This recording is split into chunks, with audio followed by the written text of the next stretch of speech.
Notice John doesn't just say that it happened. He said, I saw it. I was there. I talked with the man who was God.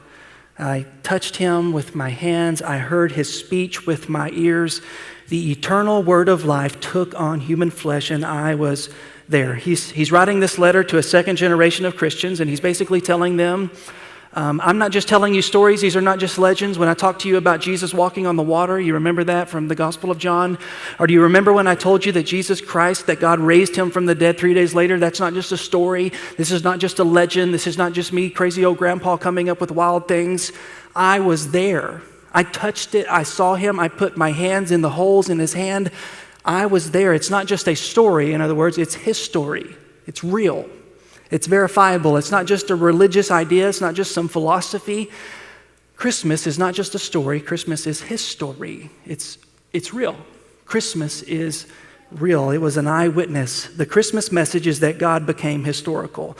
The manger, the resurrection, the story of Jesus is not just a story. It's history. It actually happened.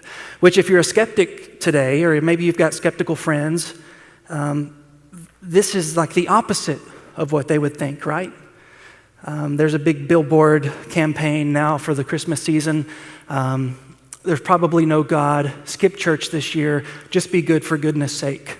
That kind of attitude would look at a story like this, the Christmas story, and they would say, it's no big deal. You know, if Christians want to read the story and think about Jesus and think good and happy thoughts, that's fine. But when I read the Bible, I just think of it as a bunch of moral parables, just a bunch of nice moral stories to help people live a better life, but it's not really true. You can't seriously think that stuff is true.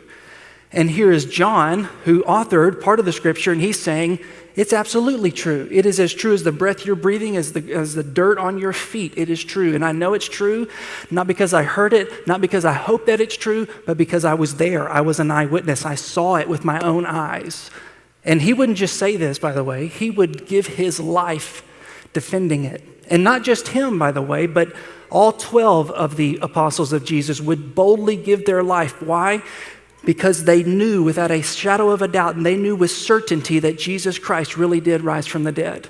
And that if he really did rise from the dead, then what happened at Christmas worked, that it's real. It's not just a story, it's history.